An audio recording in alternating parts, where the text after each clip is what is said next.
All right, let's finish out part 2, and we'll move on to restrictive. Okay, so this is still in the category of obstructive pulmonary diseases, just not chronic obstructive.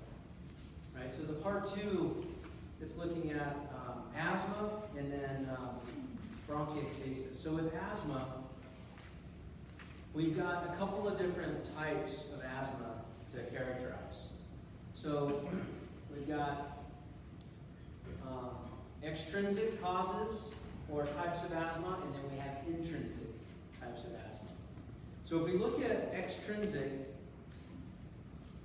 these are going to be things that stimulate an asthma attack. And what's an asthma attack? When you go from a normal airway, so this is a cross-section through a normal airway or normal bronchiole, and the smooth muscle that lines that airway, or in the medial lining of that airway, contracts. It constricts down and it narrows the lumen, and it restricts flow, airflow. So that's basically what happens with asthmatic patients, is you've got what we call bronchial constriction.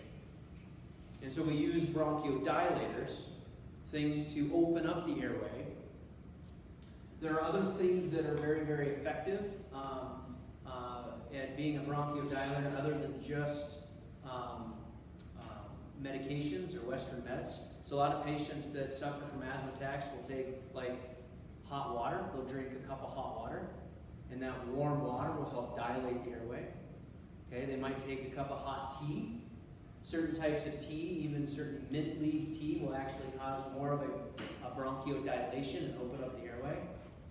Okay, so I can remember when I was really, really young, before I had an asthma doctor. I had asthma that was pretty bad as a kid when I was sick, when I was younger. And I remember my mom would turn on the shower and put it on hot, and just have it steam up the bathroom and sit in there with me and hold me. And slowly over time, I'd be able to breathe a little bit better. So there are ways to do this, to go from this constricted airway to this normal airway. Okay? But the mediators that can cause problems with bronchial constriction are shown on that extrinsic list. Things like smoking, ozone, certain types of allergens. So some patients have allergy-induced asthma. Like they're exposed to like an olive tree or certain types of pets like cats or dogs.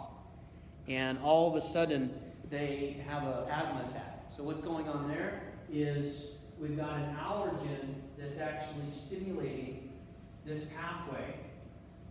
Here we've got our mucosal lining, right? We've got our pollen right here. It binds to a dendritic cell. The dendritic cell in your airways, you also have them in the skin, but this dendritic cell actually presents to a helper T cell.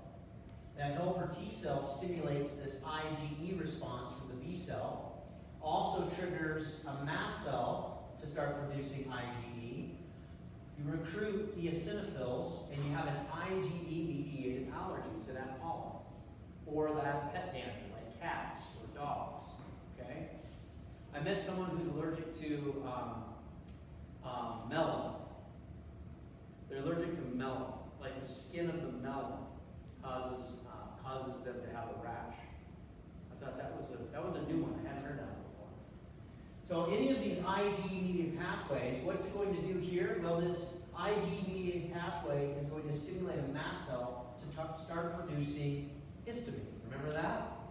As that histamine production triggers, you start increasing mucus production from the goblet cell, and you start coating the mucosal lining.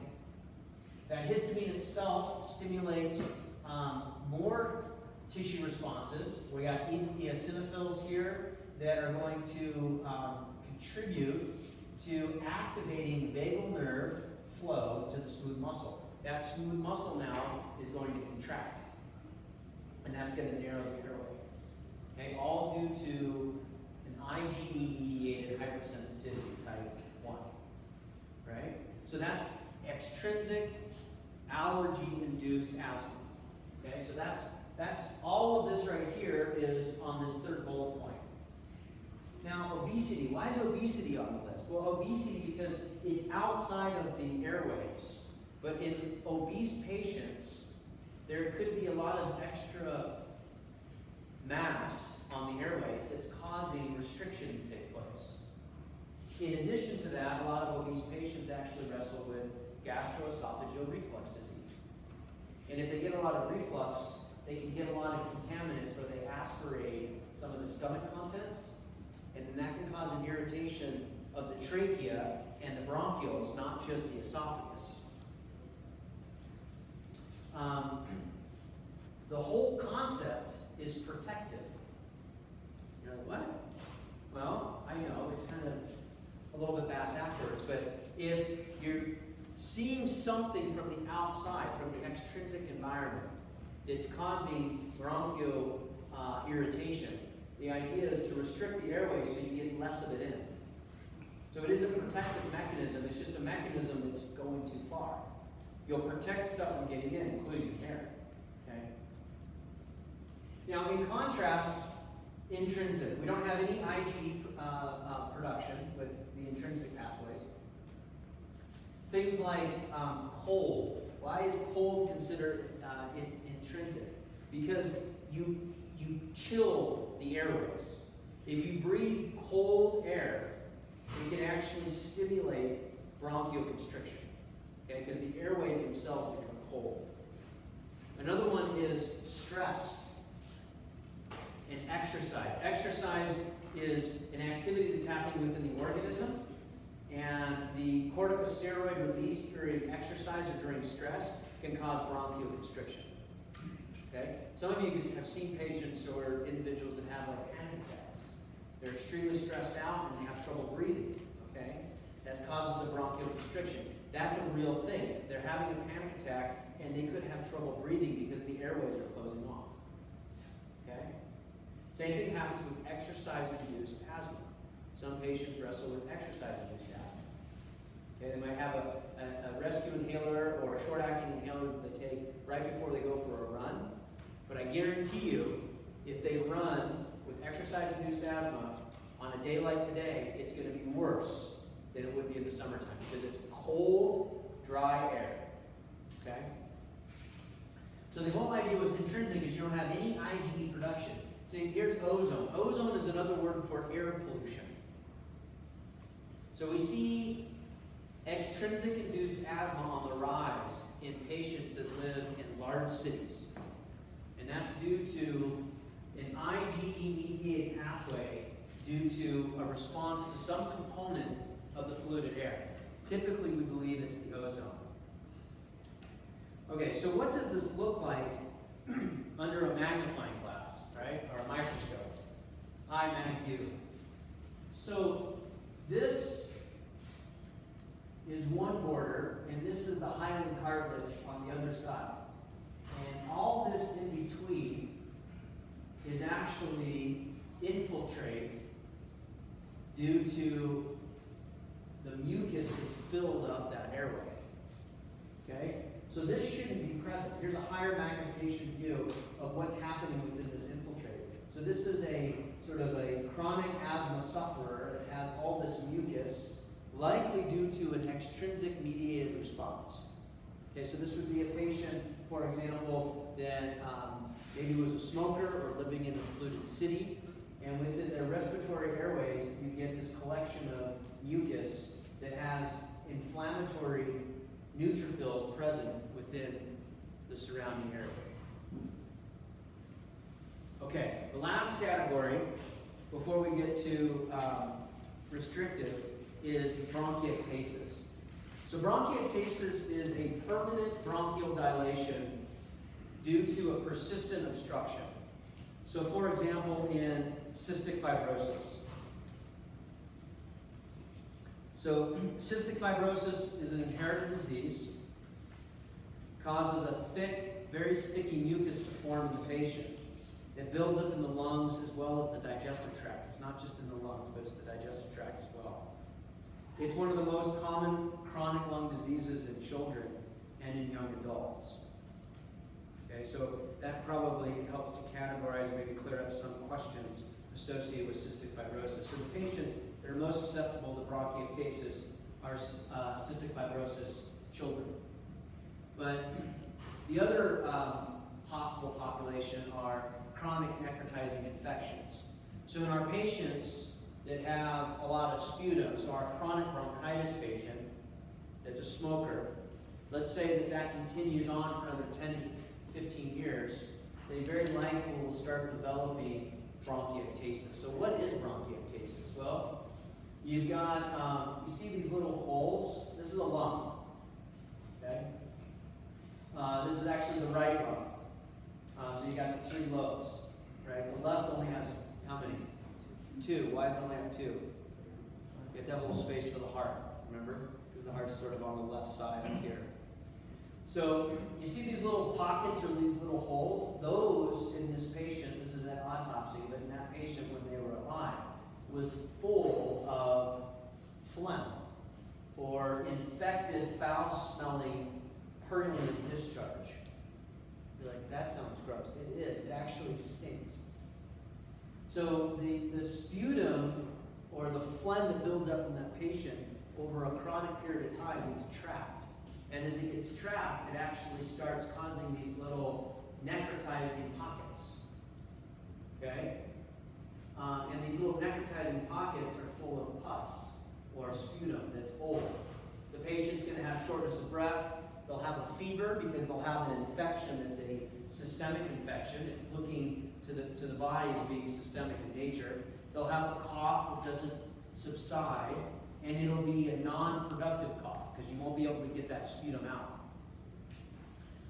They're at an increased risk of bacterial infection because now the patient's already compromised. So this is kind of like the end game, if you will, of the chronic bronchitis as things progress. So emphysema, chronic bronchitis, and then we've got bronchiectasis.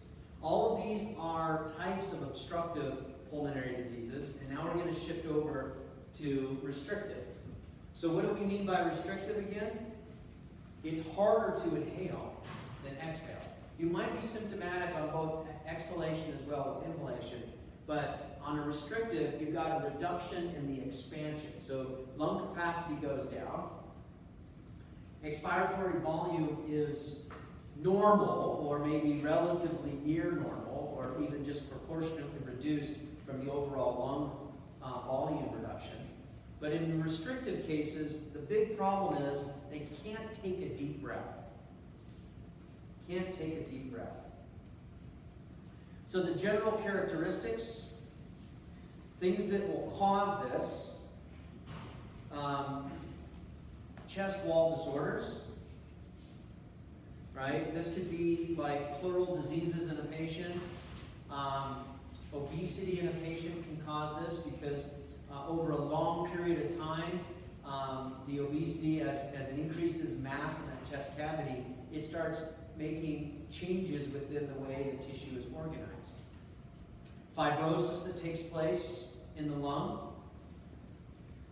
So these are general broad categories that could cause this. Acute or chronic interstitial or infiltrated diseases are another category. And we're going to talk mostly about these, like acute respiratory distress syndrome. But before I go on there, this picture here is looking at a trichrome picture. And if I say the word trichrome, this is of the lung. The blue stains what type of protein? Not elastin, you're close though. Collagen, very good. So all of this blue stain is collagen. We saw a similar trichrome picture in our renal and liver slides. And we were looking in the renal and liver slides at fibrosis of the kidney or fibrosis of the liver, scarring. So now you've got fibrosis of the lung, scarring. Now what do you know about fibrosis of scarring? Is that a good thing? Is the functionality of that tissue normal? No. It shouldn't be there. You shouldn't have all this blue stain. Okay? So this is what a fibrotic response would look like in a patient that had a chest wall disorder, okay? Or possibly long-term after a disease state like acute respiratory distress syndrome. So what's acute respiratory distress syndrome anyways? Right? So this was very, very prevalent in the Vietnam War. That's a picture of the Vietnam War. So I was too young to serve in the Vietnam War, but I do remember these events taking place. But another name for acute respiratory distress syndrome is lung shock. Okay, or it's got a couple of names: diffuse alveolar damage, or wet lung, as a lot of the soldiers would call it, traumatic wet lung. So what's going on? Well, there's a rapid onset of life-threatening respiratory insufficiency due to alveolar damage that's taking place. And most of this is due to neutrophils infiltrating. So these patients, these soldiers, okay, they would basically get an infection in the lung, and it would move very, very quickly, and it would cause inflammation within the lung tissue itself. And it's wet lung disease because you would get a lot of fluid buildup, you get a lot of mucus production, and as the inflammatory event with the neutrophils started releasing all of these cytokines and growth factors, you would start getting remodeling of the lung that's very, very quick. It's very fast. Okay, rapid onset. In the 1980s, the mortality rate was over 50% of soldiers that actually were affected with acute respiratory distress syndrome. Now, if a patient develops acute respiratory distress syndrome, the mortality rate's in the lower 30%. But it's still pretty high. Okay, why is it? Why is it so high? Well, it's high because much of it happens in other countries, in countries with far less medical care than what we have here. Okay, so for example, another category of acute respiratory distress syndrome other than in Vietnam, okay, we've got indirect and we've got direct injury. So patients indirectly, if they go through septic shock, traumatic shock, or burns, okay, and this could be of the lung tissue itself, and then they don't have treatment right away, they can start developing this quick inflammation that remodels the lung tissue. Or they can have direct injury, like diffuse pulmonary infections. So diffuse pulmonary infections was a little popular, I don't know, maybe about, what year is it? It might have been about 10 years ago. Maybe 5 to 10 years ago, we would get these outbreaks that would show up as SARS. Do you guys remember SARS? No? Okay, so severe acute respiratory syndrome, SARS, this was very common in a lot of Asian countries, and patients were getting on airplanes with SARS. I don't know if you remember this, and they would cough, and it would be airborne, and then it would spread to another patient on an airplane. So there was about 5 to 10 years ago, there was a time where nobody really wanted to travel into the Asian countries that had SARS. Okay, and now it seems like everything's under control. But where it was coming from, you're like, why is there a picture of like a little cute whatever up there? Okay, that's a palm civet. That's an Asian palm civet. It's a mammal, right? And it weighs about 4.5 to 11 pounds, that's it. And it carries a coronavirus, and that's a picture of the coronavirus down in the lower right. Not nearly as cuddly, but it likes that palm civet that's found in Asia. And that coronavirus, it's an enveloped virus with an RNA genome, and it infects that palm civet, and that palm civet is pretty rampant in Asia and in certain areas in Asia. It's a food source. And so that's where patients would become infected with this coronavirus, and this would develop a respiratory infection that was communicable, that would be passed from one patient to another. Okay? So SARS was this outbreak of acute respiratory distress syndrome, severe acute respiratory syndrome, and it causes DAD, all these acronyms. What do you mean causes DAD? So this is diffuse alveolar damage. So it's a type of infection in the lung that remodels the alveoli. Kind of like what happens in emphysema, but it happens really fast, very suddenly. Okay, so that's direct injury, SARS, from these two sources, from the coronavirus that infects the pulse and moves over to a human. Other ways that you can actually cause acute remodeling of the lung or an infection of the lung very quickly, wet lung, aspiration of gastric contents. This can actually even happen post-surgically. Okay? So hospital-acquired acute respiratory distress syndrome levels are monitored very carefully. This is why before you have a major surgery, they tell you you're not allowed to eat the night before. You guys remember that? Or you've heard of that? Or maybe mom or dad has had that happen? Like, that seems really messed up. Why wouldn't they let them eat? Well, the reason they don't want you to eat the night before your surgery is they don't want, while you're under anesthesia, if you vomit, they don't want it going into your lungs. Okay? If you aspirate your stomach contents, it can cause acute respiratory distress syndrome. Ear drownings in patients, obviously if they drown, there's no syndrome, they're dead. Okay, that's why it's near drown. Chemical injury, so there could be a chemical spill. If you work in a laboratory and there's noxious fumes, you need to know what those are. You need to know if they're a respiratory danger. Okay? Also, back to the hospital setting, mechanically induced respiration. So in patients that are on a respirator, if it's not set correctly, if the pulmonology team hasn't set it correctly and you're over-ventilating the patient, you're blowing up the alveoli too much, you can cause trauma to the lung. All of these, either indirect or direct, can cause a quick damage to the lung that causes an infection and then remodeling. And then the patient develops this acute respiratory distress syndrome. That's a hard word for me. Otherwise known as lung shock, diffuse alveolar damage, or DAD, or traumatic wet lung. Okay? Those are all on this slide right here. All the different names of ARDS. Okay? Question about ARDS.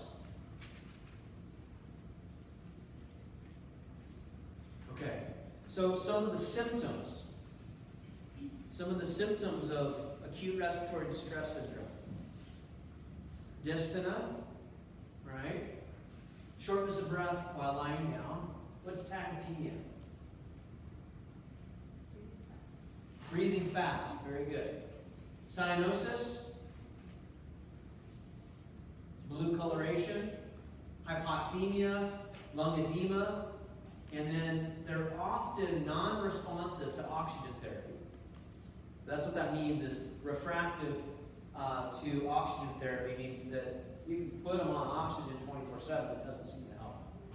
So the lung edema goes along with this X-ray whiteout. So what I want you to see and appreciate, this is day 5, okay? And the lungs really should look black in an X-ray. Okay, there should be a lot of air, open air space that's not radiopaque. As fluid moves in, it becomes radiopaque, meaning X-rays don't penetrate, and so you start seeing a white coloration. So you can see from day 5 to day 10, you get a little bit more whiting that's taking place. Day 13 looks to be like the worst, in my opinion, where the right lung looks almost completely white out. Right? The left lung, a little bit worse than it was at day 5 for sure. And day 15 seems to be getting a little bit better, but it's definitely not back to day 5. Okay? So in acute respiratory distress syndrome, one of the most common causes is an infection, a pneumonia infection. So as a patient aspirates stomach contents, as a patient has a chemical irritation, or as a patient has mechanical abrasion and they get trauma and they get inflammation, an infection usually follows. And the most common one is pneumonia because of the prevalence of the bugs. Right? So this is one of the most common culprits that leads to this. Streptococcus pneumonia, from a patient with pneumonia is shown. Here's a scanning electron microscope of streptococcal pneumoniae, and here is a smear, histology smear of what that streptococcal pneumonia looks like. So what is it? Yeah, go ahead. In the X-ray back, that white, was that edema, that fluid? That's the fluid edema, yeah. So the question is, in this picture, is the whiteout the fluid, the lung edema? That's absolutely correct. And that means, like, you know, like when you have an infection, let's say you have a cut that's infected, right, on your skin, so you can see it. It gets puffy, right? It gets tissue edema. It gets red. It has, it's hot to touch. There's inflammation under it. All that's happening in the lungs because there's an infection in the lung. And so all of the whiteout that you see is actually the liquid, the fluid that's responding to this infection. Okay? Okay, so what is pneumonia? Well, it's an infection of the lung parenchyma. The parenchyma, again, is the functional tissue of the lung. It could be three sources. It could be bacterial, fungal, or viral. Right? We've got sort of a couple of different locations where we can get these. The bronchial pneumonia, right? So the bronchial pneumonia type is going to affect the bronchi mostly. And then we've got our lobular pneumonia on the right, which is going to affect most of the lobes. The most common cause of lobular or lobar pneumonia is streptococcal pneumonia, which is the one we just saw the picture of. The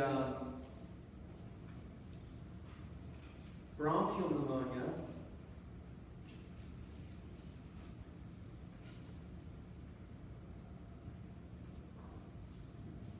pneumonia here has sort of this architecture that has more of this punctate or grayed out zones within the bronchial tree, whereas the lobar pneumonia actually spreads kind of more homogeneously across the entire lobes. Now we've got different types that show up. Well, before I go there, let's just look at this picture. So here is normal lung tissue on the right. See all the white open space that's aerated? And here is a patient that has neutrophil exudate that basically has filled up the entire airspace. Okay, so that's essentially what you're seeing, like right here. All of that fluid, that is not just water. That fluid is neutrophil exudate. So there's an infection in that X-ray image. So if you sampled this lung tissue from this patient, it would look like this right here. Make sense? Okay, so look at the different types. Let's talk about those. So community acquired, right? So the community acquired type, hang on, I gotta find my notes. So community acquired, which is typical, is most oftentimes bacterial in nature. And then atypical community acquired, these are titles, these are categories. Atypical community acquired is usually fungal or viral. So the most common, is another way of saying this, community acquired or typical, the most common is bacterial. Atypical, not as common, is either fungal or viral. That's what that language refers to. Okay, but that's what you're going to hear when someone says, "Oh, in bed 5, I've got an SOB with." I just like that. I want to be like a physician just to be able to say that, because that's just kind of fun. In bed 5, I have a patient with SOB and community acquired, likely community acquired pneumonia. Okay, so they're saying likely it's bacterial. Nosocomial pneumonia is usually gram-negative. So these are often hospital-acquired pneumonias, which are much more difficult to treat. Okay? And then chronic pneumonia. Chronic pneumonia is going to be something that you find in a patient that's been progressing for many years. Okay, it's probably at the stage of bronchiectasis. So they might have started with emphysema, they're a long-term smoker, they developed chronic bronchitis, they got an infection, that chronic bronchitis led to pockets of pus that never left, you got remodeling that's taking place, now the patient has atelectasis and probably suffers from bouts of chronic pneumonia. They have an infection in the lung that just won't ever go away. Okay? And there's a number of others, but these are the main ones that you're going to run into. Okay? So, lastly, what I want you to do from a homework standpoint, to kind of get ready for the exam, is I want you to be able to compare and contrast bronchitis and emphysema. So that's what this is. And I think one of the best ways to do that is to draw a picture. Okay, draw a picture, and you maybe, do you remember the slide that I showed you way back here, where it was kind of half and half? This one. Pure emphysema on the right, pure chronic bronchitis on the left. Try to reproduce this picture, and then write down, you'll have a lot of white space, write down some of the clinical features and things, the clinical features and symptoms that the patients are going to struggle with. And be able to understand that many of the patients aren't going to have only one and not the other. They're going to have some combination of the two. But I want you to be able to understand what are features of emphysema and what are the features of chronic bronchitis. Make sense? Any questions?